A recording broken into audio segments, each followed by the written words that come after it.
Thank you for joining us. So today we're going to talk about vestibular rehab, and I'm going to give you a little introduction to myself and outline of what we're going to do as we go forward. So today we're going to cover a little introduction, some of the research and the incidents around vestibular rehabilitation and some of the causes. Just a quick overview of vestibular anatomy, as it gets kind of complicated in there sometimes. We're going to talk about signs and symptoms of vestibular disorder, dizziness, disequilibrium, and vertigo, and then some disorders that affect the vestibular system. And as we go through that, then we're going to talk a little bit about sort of what the purpose of physiotherapy is in all of that, and when do we need medical treatment, when do we need physiotherapy treatment, without going into kind of the nuts and bolts of what we would do in a physio assessment or treatment, because I could stand up here for days and talk to you about all of the stuff that we could do and all of the conditions. We're going to kind of breeze through it, and then we'll have some time for questions at the end. So I am Alicia Rowe. I'm a registered physiotherapist. I graduated in 2007 from Laurentian University with my Bachelor of Arts in Sports Psychology, and then I did my Master's of Physiotherapy in Queens, and I graduated in 2009. I spent most of my time at Georgian Bay General Hospital, and I worked a lot in their rehab unit, doing neurological rehab, and I spent some time doing their hip and knee program before that got dissolved a few years ago. And then recently, within the last 6 months, I've moved to Huronia Physio and Chiropractic, and that's where we are here, and that's we're putting that on today. Taking a little bit of a special interest in vestibular rehab and still neurological rehab. They kind of go nicely hand in hand, and we'll talk about that a little bit as we go through. So a little bit of research around vestibular injuries and some of the treatment options. As many as 35% of people over 40 have had some sort of vestibular dysfunction, and another 4% on top of that have chronic balance challenges, which is all part and parcel with the vestibular system.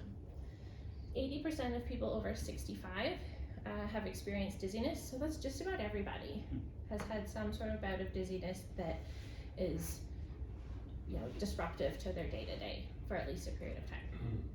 Okay. BPPV, or benign paroxysmal positional vertigo, accounts for about 50% of all dizziness in older adults. Most of the time what happens is we get BPPV on top of some other vestibular dysfunction as well. So having a vestibular hypofunction predisposes you to an increase in BPPV symptoms. So a lot of times what happens is they come into clinic, we treat the BPPV, they feel quite a bit better, but they're still kind of feeling off balance, and then that's where we do more of the in-depth vestibular rehabilitation from that point. And the research is showing that less than 10% of our BPPV patients receive effective treatment initially. So I'm going to talk a little bit more about BPPV a little bit later. But in general, when they seek medical treatment, what they're finding is that very seldom are people getting the Dix-Hallpike maneuver or the Epley's maneuver done, and that's sort of the gold standard treatment for BPPV. So it was nice to hear in our little chat ahead of time that some of you are doing it, so that's great. A lot of times they're getting some anti-nausea medications and sent on their way, telling them that it'll go away, but that's not the case in most scenarios. Nearly 80% of people over 80 have vestibular dysfunction, and in the 70 plus age group have some sort of balance impairment. So this is our increase in frequency of falls when people get older, right? A lot of times there's not only is there muscle weakness, but there's also disuse, disequilibrium. So people with vestibular dysfunction were reported to have 8-fold increase in their risk of falling. So the more our patients are dizzy, Dr. Hunt, do you have a question? Just a question there, because you mentioned disuse equilibrium. Is that that's not the same as vestibular though, is it? I mean, that's just because of muscle weakness that you become unbalanced, and that's not a vestibular. So disuse of the vestibular system. So when we're kids, we challenge our balance all the time, right? We walk on top of stuff, you stand on top of the balance beam, or you walk on the curb, and as we get older, we stop doing those things. We stop taking those risks, and so we're not challenging our vestibular system as much. So we can get disuse from our muscles and get the muscle wasting, and absolutely that's part of that risk of falling. We also stop using our vestibular system in the same way, and we stop challenging it as much, and so we get a disuse of the vestibular system. So with those two things combined, we significantly increase people's risk of falling. And this is one that I came across and I found really interesting. It has nothing to do with older adults, but it has everything to do with kids. Our kids who have difficulties with learning to read and difficulties with academic challenges sometimes have and often have an underlying vestibular hypofunction. So their vestibular system is not working optimally, and so they actually have difficulty with their gaze stability, which means that their words are jumping around, the lines don't necessarily stay where they're supposed to be, they have difficulty following along the text, which makes it challenging for them to read and do their schoolwork. Okay, so this is our vestibular anatomy, and we can break it down into three parts. So our sensory part, visual input, vestibular input, and our proprioceptive input are all going to combine with our central processing, which happens primarily in the cerebellum. And then we also have the primary processor, which is our vestibular nuclear complex, or see if this will actually work on here. Can't see it on the table. So this part over here. So into the nerves and getting in where we're getting that connection between the sensory stuff that's coming in and the feedback loop from the brain. And then our motor output. So to be able to then compensate for the information that we're getting put in, we're going to have eye movement output or postural movement output to correct for whatever stimulation we're getting in.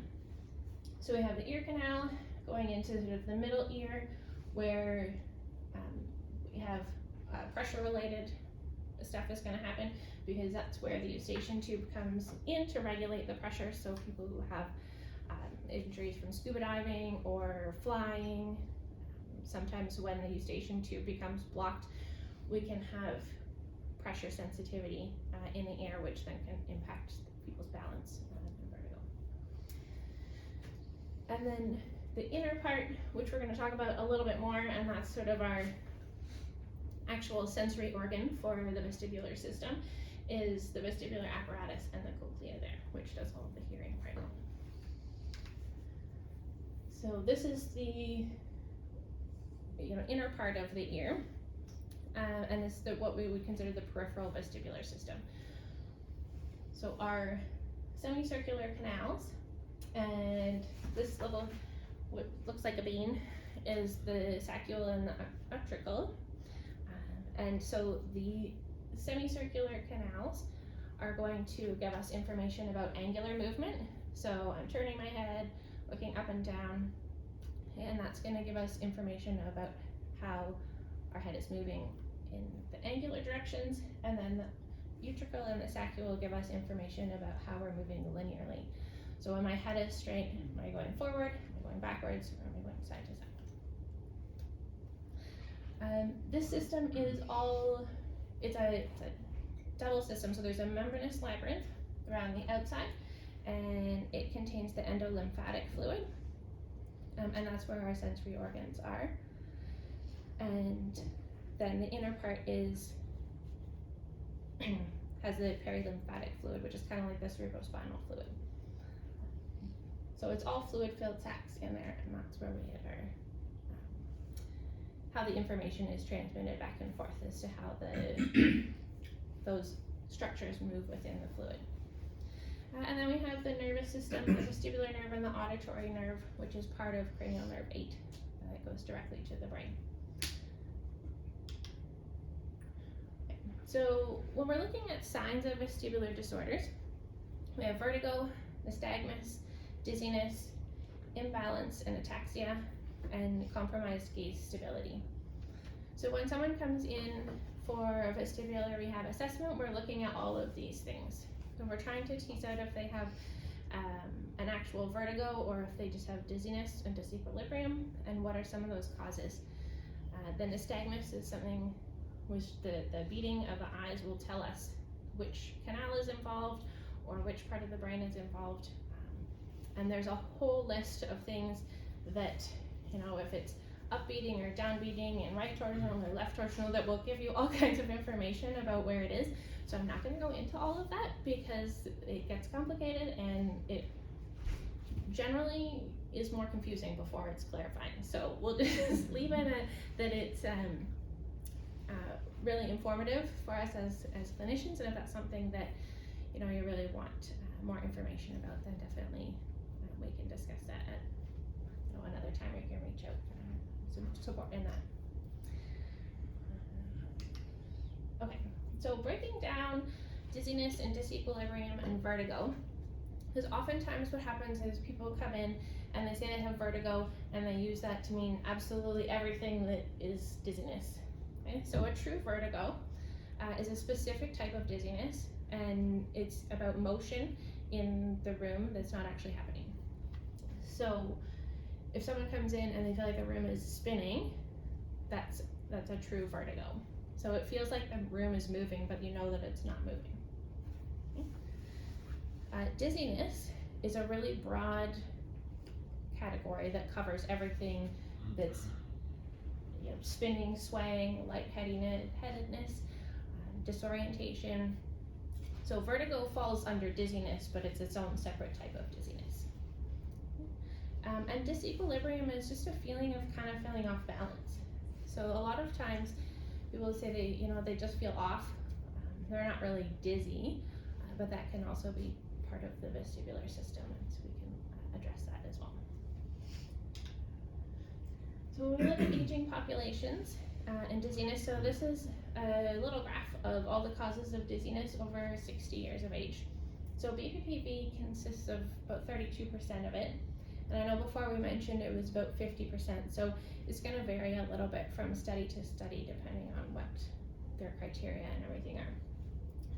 So that FOF and DD is fear of falling and disuse disequilibrium. So they're not challenging their balance system, so it's not working at 100% anymore, right? And that consists of most of our populations, right?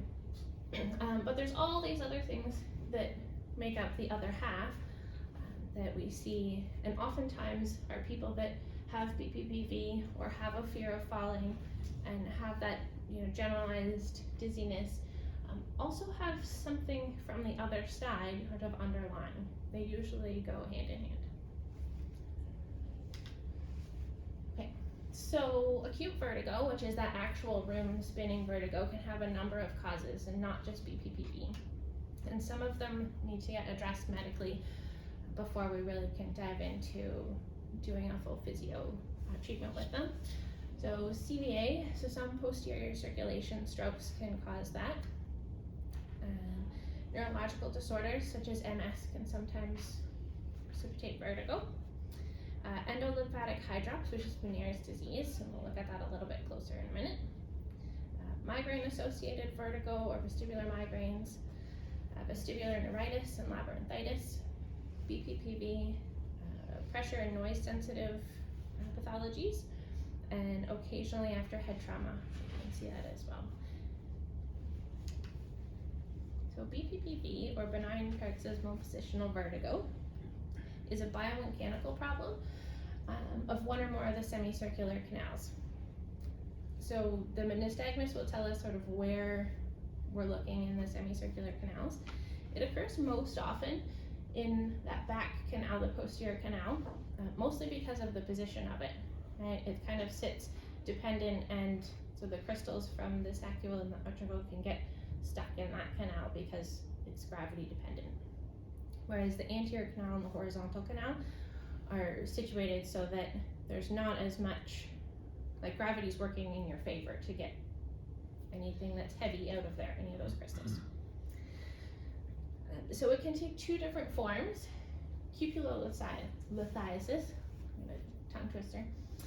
So debris actually adheres to the cupula, so the little hairs at the bottom, and that's our pressure sensor. So it's the part that's going to tell you when the fluid starts to move and it pushes the cupula. That's what's giving our brain the information about how fast we're moving and in what direction. So when we get that information, if there's something heavy, so if it normally moves slightly when we're moving slowly, it's going to tell us, okay, we're moving in this direction, and then when everything settles, it comes back to center. But if it's heavy, because it has those crystals attached to it, it's going to move a lot faster, even though we're still moving the same speed, right? So now it's telling us that we're moving really quickly in whatever direction we're moving, when sometimes we're not moving at all, or we're moving at a normal pace. So we're getting altered information, feedback from that, and that's what's causing that dizziness. And then there's canalithiasis, which is debris that's free floating in the canals. And so it's what you can see on there, where it's just kind of floating around. And what happens is, as you move, that debris then gets washed around with the lymphatic fluid, so then it pushes a little harder against the cupula, so then you're getting that increased excitatory information as well.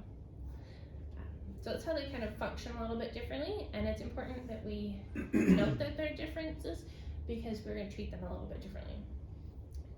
The Epley's maneuver works really well for canalithiasis, the free-floating canals, in the posterior and the anterior canals.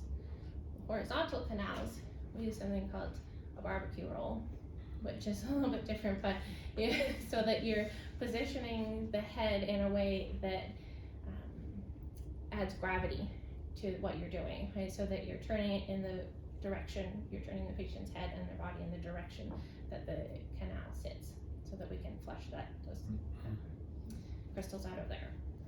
The cupulolithiasis is a little bit different in that because they're stuck to it, we need to be a little more forceful.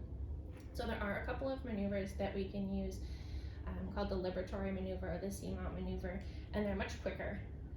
Similar positioning to Epley's, but there's enough differences that they're a much faster movement to try and force the fluid over the cupula really quickly so that it washes them off to try and dislodge them. So, okay. So because BPPV is so common, that's typically all we ever talk about. And then when I did my additional training not terribly long ago, there was a whole bunch of other things that we discovered that can also cause vertigo and dizziness and disequilibrium, and people can have really great results with, so that they're not feeling that dizziness all the time. One of them that I didn't even know existed, but apparently is very common, is migraine-associated vertigo. So there's not always an associated headache with the vertigo, and sometimes they have all the symptoms and they kind of come and go, and it often gets diagnosed as Meniere's disease, but usually there's no auditory piece to it. It's typically 35% of the population that gets it in their mid-30s, so childbearing age women. So things that contribute to migraine, stress, female gender, like all of those statistics that we find that migraines happen, we're finding in the vestibular migraines as well. They do happen in about 4 or 5% of men, so it's not that they're immune to getting it. And it does happen younger, about 10% we see in children or women under the age of puberty. And then after menopause, women can still have it about 10%. Sometimes when they hit menopause, it kind of goes away, or it changes its patterns and its behaviors. And typically people who were really sensitive in their younger years, so motion sickness, car sickness, those are people that we really want to look for vestibular associated migraines because they're very susceptible to having migraines as adults if they were car sick often as children. Acute neuritis and labyrinthitis. So this is the second most, yeah. Sorry. That's okay. So this is very interesting because I've never heard of the vestibular migraine. Now in women, usually with regards to menopause, the migraine does decrease. So is there an association? I'm trying to figure out how you make that diagnosis then, because you don't really have any symptoms to suggest this is a vestibular cause. Is there an association between their cycle, or like how would I determine if it's Yeah, a lot of times if it's a lot of the history part of it. So kids who are, or women who are coming in with sort of migraine symptoms or these vestibular symptoms, a lot of times, you know, their dizziness and their headaches, but they're not really associated to anything, but you can start to pick out those migraine triggers. So it might be caffeine, it might be they're under a lot of stress. Sometimes they'll say, oh yeah, my mom had it, my aunt has it, and yeah, they'll be able, so it's a lot of history stuff as opposed to the physical exam part of it. And I find the assessment piece is always kind of, you know, yeah, they have some dizziness issues, but it's not always very clear, and it's usually the history that you see this one often. Playing off of that, because of that, would it be more of a sometimes diagnosed after maybe other treatments fail, or they're not as successful? Yeah, I've had both. Sometimes they come in and it's pretty clear that you know they're under all that stress and they fit kind of all those categories, and then other times it's exactly that. We sort of rule out other things and say, okay, it kind of looks like this. We try a couple of things, and like, we're really not getting it, or it fluctuates a lot. So there's nothing consistent that brings it on, and that's when I'm going to start to think, okay, maybe there's this underlying migraine associated. And some people do get the headaches, and that's usually a good indicator if they are getting headaches as well. A lot of times they don't associate the headaches with the vertigo or the vestibular symptoms that we're seeing, the dizziness. So making that link for them can sometimes be a huge piece of the treatment part.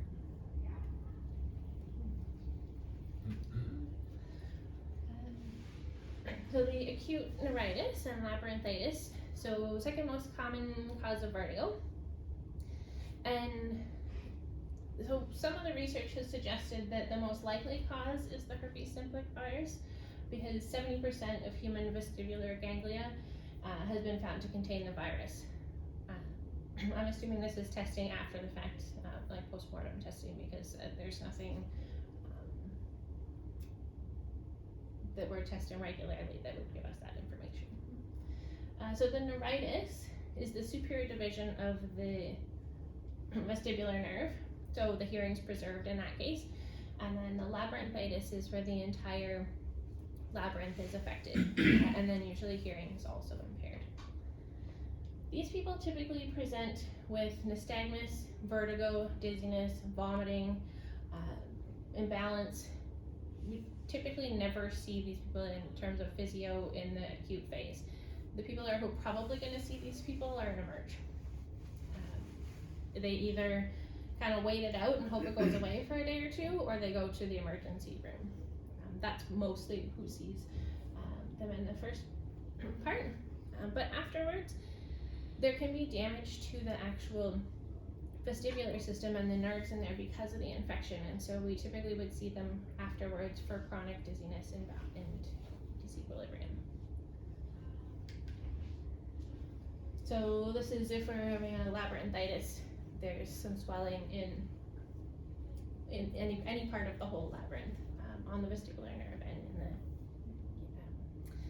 semicircular canals as well. Treatment would be steroids.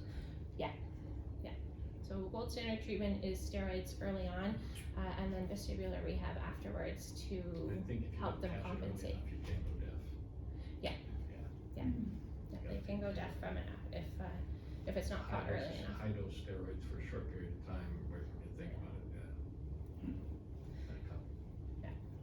and often people are feeling so terrible when they have this that they just, they stay in bed, or if they go to emerge, a lot of times it gets missed. They treat the vomiting and then and give them the anti-nausea meds. Yeah. Right. So when we look at Meniere's, again, this is what people typically get diagnosed with if they have the migraines, because they're very similar in their symptom presentation. So endolymphatic hydrops is the actual term for it, and Meniere's is the idiopathic version. So there's really no particular cause. It's an increase in fluid in the vestibular system. So they can't. I'll go here and then go back. So the fistula at the top there is the little bulb, and it helps to regulate the lymphatic pressure in through the whole system. So when it can become blocked or have a significant increase in the fluid in there, and then it can't regulate it as well, and that's what the Meniere's is. We get swelling, and it distorts all of the information that we're getting from the vestibular system itself. So they present typically with ear fullness, tinnitus, fluctuating hearing loss, vertigo, and imbalance. They can have, if it's sustained for a long period of time, they can end up with low frequency hearing loss. And vestibular function is usually episodic. So when everything's inflamed, then they have vestibular system there, they have balance issues. So they become disoriented, they become with disequilibrium when they get off balance. But then as soon as the pressure is relieved and it goes back to sort of a normal fluid balance, then their balance comes back. And so it can last for a few hours up to a few days, typically. And for Meniere's disease to be a true Meniere's, then it has to have both auditory and vestibular symptoms.